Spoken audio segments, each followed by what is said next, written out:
With results, I've shared my family's story concerning anti-poverty tax credits. Now I'm working to make sure those stories become history rather than reality.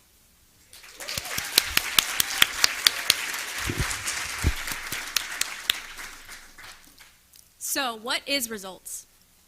We are Results. We are a movement of passionate, committed, everyday people.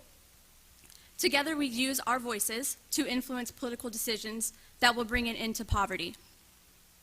As volunteers, we receive training, support, and inspiration to become skilled advocates. In time, we learn to effectively advise policymakers, guiding them towards decisions that will improve access to education, health, and economic opportunity. And together, we realize the incredible power we possess to use our voices to change the world. Welcome to the 2016 Results International Conference.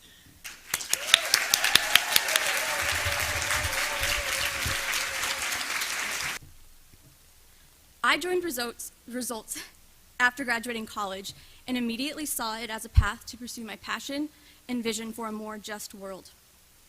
For me, Results has meant becoming a skilled advocate. It has meant working with 99 other young adults across the U.S. as part of the Real Change Fellowship, a year-long training dedicated to advocacy and organizing, where we secured more than 300 congressional advocacy meetings. It has meant sitting alongside Joanne for an editorial board meeting with the Houston Chronicle, a personal favorite experience for me, to discuss the importance of funding maternal and child health programs. And most recently, it has meant Congress finally making permanent crucial provisions of pro-works tax credits here in the U.S., one of the largest anti-poverty legislative victories in decades.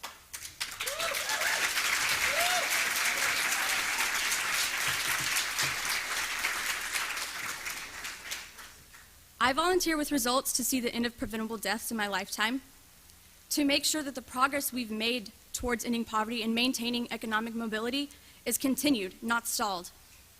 And finally, to make sure the stories so many of us share with our representatives don't need repeating in the years to come, but instead become part of history, as I mentioned earlier. It should be easy for all of us in this room to see a little bit of ourselves in Joanne. We are all here as volunteers and strong advocates for the end of poverty. Joanne leads by example with her experience, her heart, and her dedication to results and to the end of poverty.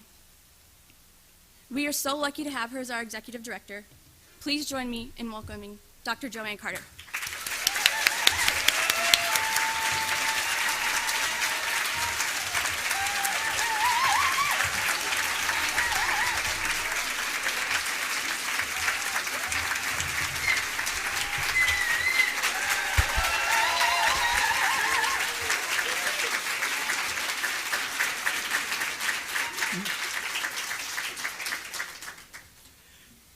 This is fun.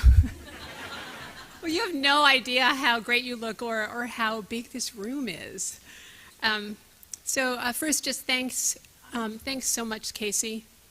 As Cacie mentioned, last November I got to sit around a table with her and the other great results folks in Houston in a meeting with the Houston Chronicle newspaper editorial board.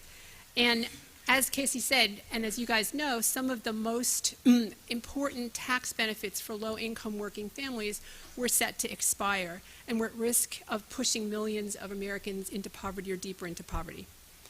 So to make sure that these provisions were included in the bigger tax deal, the Results Houston team was making the case to the Chronicle editorial board, and that is an editorial board that controls one of the largest papers in the United States. And 2 days after that meeting that Cacie and the others organized and were at, hundreds of thousands of people across Texas awoke to an editorial in the Chronicle calling for what we wanted.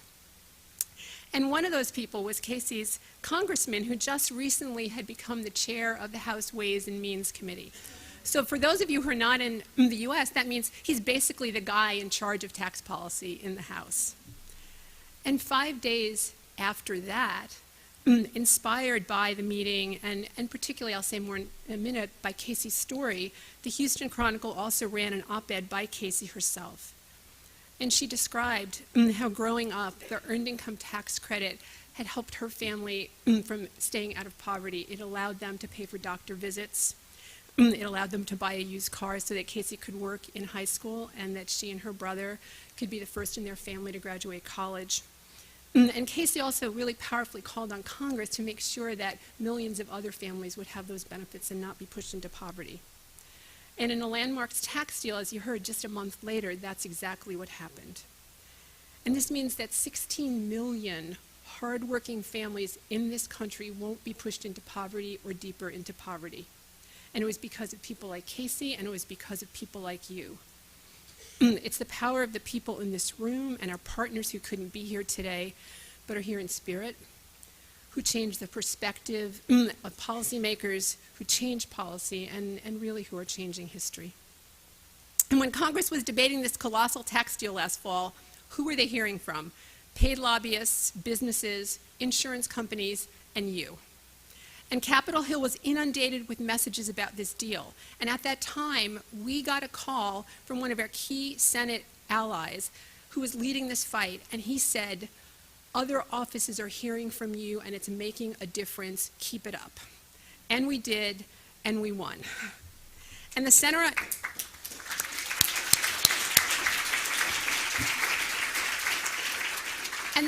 on Budget and Policy Priorities said it was the single biggest win against poverty in America, except for the Affordable Care Act, the health care reform, in the last 20 years. But I want to come back just for a moment to that editorial board meeting in Houston with the Houston Chronicle. So I'm the executive director. I came from Washington. But if you have any sense that it was me that got that editorial or made that happen, that was not the case. I was in that meeting. It was great. But it was really Cacie who moved them. And it was both her telling her story so powerfully and giving context, but also calling them to action. And you could literally see their faces change in the meeting.